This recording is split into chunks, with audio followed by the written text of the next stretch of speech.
Hello, ladies and gentlemen. Commander Yannick reporting here for Football Therapy here in the press conference room because I want to talk about the January transfer window and the story on Enzo Fernandez, what went down and how it happened. This on the 1st of February, just after the transfer window has delicately fallen shut softly as Chelsea complete arguably the greatest transfer window of all time, let alone January transfer window.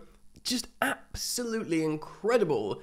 Signing a whole host of players for a lot of money, but amortized largely over an 8.5 year period. I just saw on the Twitter sphere that World Cup winner, best young midfielder in the world, Enzo Fernandez, will cost Chelsea about £14 million. Sorry, 14 million euros, which of course is less, across a year, across 8.5 years. So much to the point where UEFA have been frustrated and are looking to change the rules to prevent Chelsea or indeed any other club from doing this again. But ladies and gentlemen, the damage is done.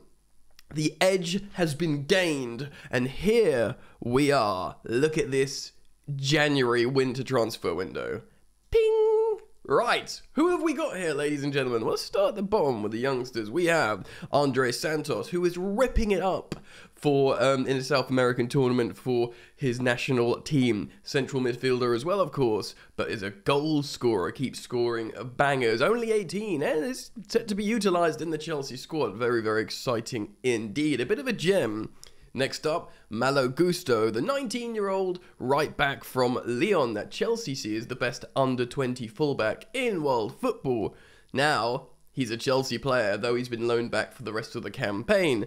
So we have maybe the best right back in world football in Reece James, and the best under-20 right back to compete with him. Oh, we are cooking, boys and girls, ladies and gentlemen. But wait, there's so much more. Noni Madueke, next up from PSV, the right winger. That might cause an issue now because Hakim Ziyech's deal broke down to PSG in the dying embers of last night, though it is being appealed, and we will find out this morning whether Hakim Ziyech can go to PSG. Doesn't look positive, though, on the face of it, though I think, you know, if it was me, I'd be like, come on, just let him go, but hey, that's just me. But Noni Madueke, very technical, very exciting, high-octane winger, plays off the right, left-footed dribbles, really good close control, and is just a very, very exciting winger. And he's like 20 years old as well, part of Project 2030. But let's keep going because we're not even halfway there yet, ladies and gentlemen. We have David Datro Fofana, just turned 20 from Molde, the centre-forward, a proper striker, a conventional centre-forward, a number 9.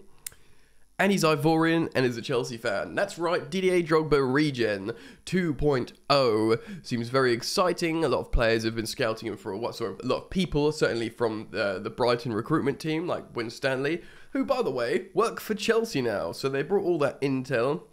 And like Andre Santos, he was a really, really affordable deal. And talking about like what seemingly could be great deals, Benoit Badiashile in the top right there, as you can see. It looks like he's instantaneously dropped into the Chelsea team as a 21-year-old left-footed centre-back from Monaco who's got a whole wealth and big-time load of experience. He plays on the left. He's immediately, you know, granted Koulibaly hasn't been playing well, but he immediately got him out of there. And he's got 2 starts, 2 clean sheets next to Thiago Silva. And of course, the man of the moment who we're going to talk about in just a moment, Enzo Fernandez, the World Cup winner, the best player at the World Cup. Very, very exciting indeed. Positionally versatile in that midfield. Just looks like an absolute like demon. We will talk about him in a moment. Of course, João Felix, wanted by Manchester United, wanted by Arsenal on loan. Ended up coming to Chelsea Football Club on loan. And by all accounts, reports are suggesting, certainly from Fabrizio Romano, he's very, very happy at Chelsea already. He likes the project. He likes the feeling at Chelsea. And he would like to stay should things continue like that. And if Chelsea make the decision to buy him, Fabrizio Romano has said, they will be able to buy him in the summer. He'll cost money, of course, from Atletico Madrid, but they have a relationship with Atletico Madrid, Chelsea. You know, we loaned Saul off them recently. We sold them Morata. We sold them Diego Costa. We bought Diego Costa. Have a really good relationship. Of course, we loaned them Thibaut Courtois for a couple of seasons and he won La Liga with them. There's a long-standing relationship between Chelsea and Atletico Madrid, and should Chelsea do well and João Felix wants to stay, I think Chelsea will be able to buy João Felix on a permanent, and he's like, what, 22, 23? You know, he's super young as well. He's been around for a while, but very exciting. And the left winger, or left-sided forward prodigy, Mykhailo Mudryk, or Misha as they call him. Very, very exciting. Of course, another player that Arsenal wanted for a long, long time, ended up at Chelsea, and he looks devastatingly fast. Of course, trying to clock a 40-kilometre-an-hour sprint with his trainer. He's got goals in him. He looks devastating, and he looks like he's totally ready for the Premier League challenge. Get the microphones up. We are going to talk about Enzo, but let's just quickly say this. Thanks, guys. Thank you for being here. Chelsea have built a devastating young team with an immense amount of potential, and they thought Chelsea died when Roman left, but we only evolved into a greater demon. Thank you. Right, I'm going to jump into an article from Matt Law here talking about the Enzo Fernandez deal. One thing worth mentioning, there is lots of people talking about the structure of this deal. David Ornstein says it is 121 million euros, which we expected, but apparently the first transfer is 34 million euros, which is nothing. That's like 30 million pounds, or less. That's like 29 million pounds, and then 5 more installments. That's a lot of installments over an 8.5-year deal. So Chelsea might just be paying a little bit every now and again.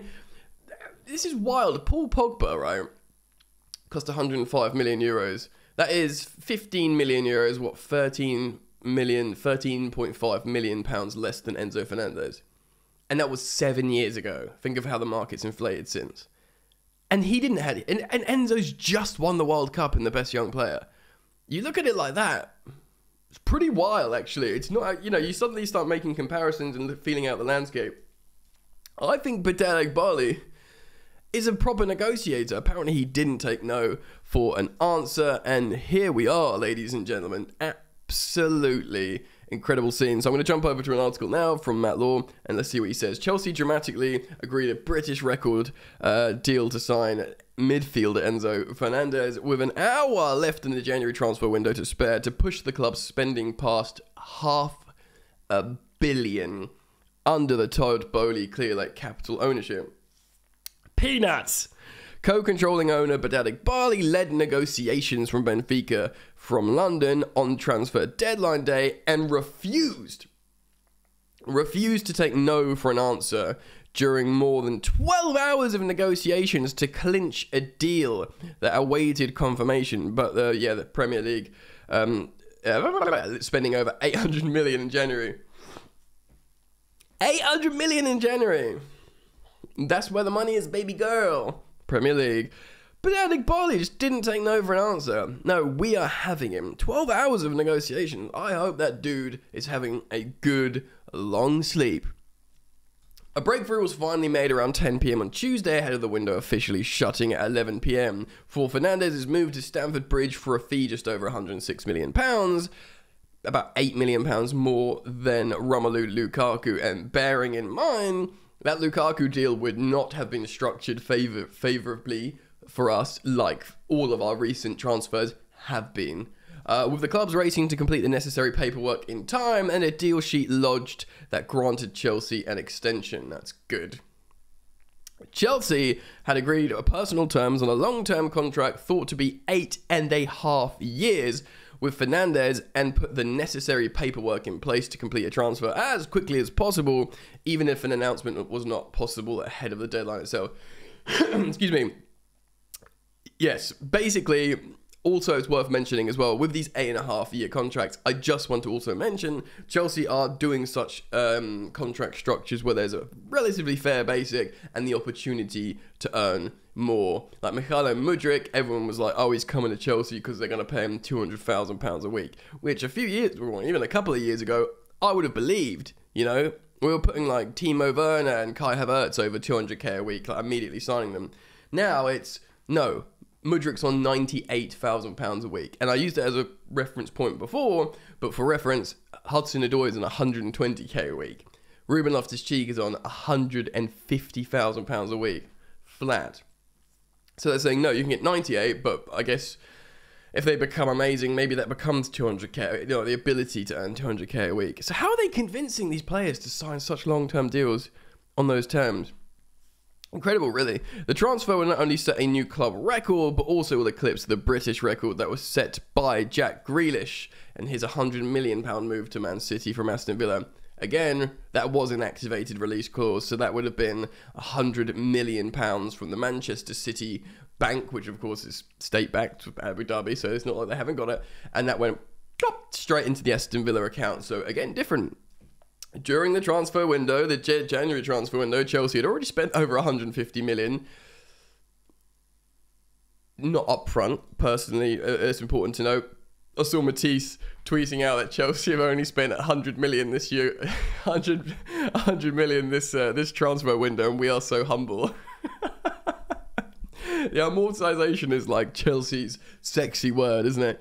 Where am I here? So we bought Modric, Felix on loan, Badiashile, Noni Madueke, and a host of promising youngsters, of course, that we spoke about at the top of the video. The addition of Fernandez, excuse me, means that Chelsea's spending will go over £500 million. Yeah. The last grasp deal for Fernandez means Chelsea landed their #1 January target right at the end of the window, having previously seen the first bid around 70 million rejected earlier this month.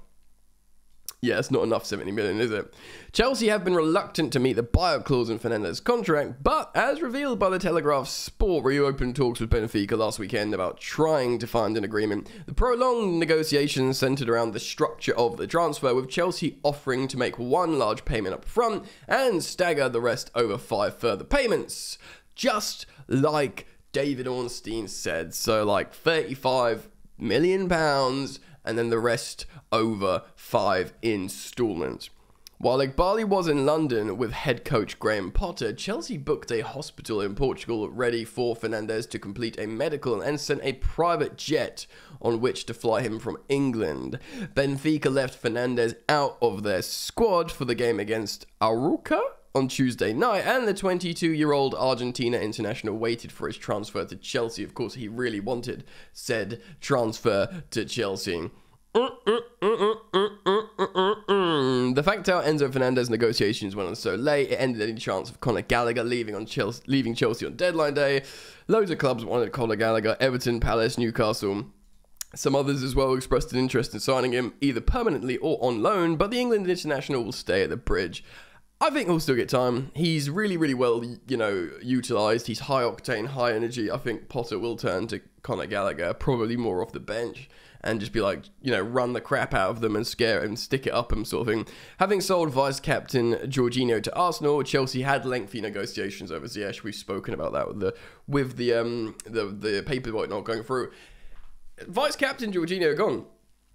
It's interesting because I guess Thiago Silva will immediately be promoted to vice-captain, which is great.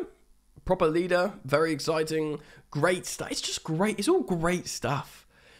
A whole new, sexy, exciting team, spread out the costs over the best part of a 10-year period, a basic salary and not high earnings, incentive-based, and just superstar talent top to bottom. Bring him up one more time. Ladies and gentlemen, don't be shy. We're back. And I'm feeling good. If you want to, like and subscribe, baby girl. It is dropping frames because there's too much animation on my screen right now. I mean, this isn't animation, this is real. Put your hands down. Thank you for dropping a like and subscribing. Keep it locked, of course, because Chelsea are popping off, as always. And I look forward to seeing the developments and reacting to the stories here on Football Therapy. Commander Yannick, out. Peace.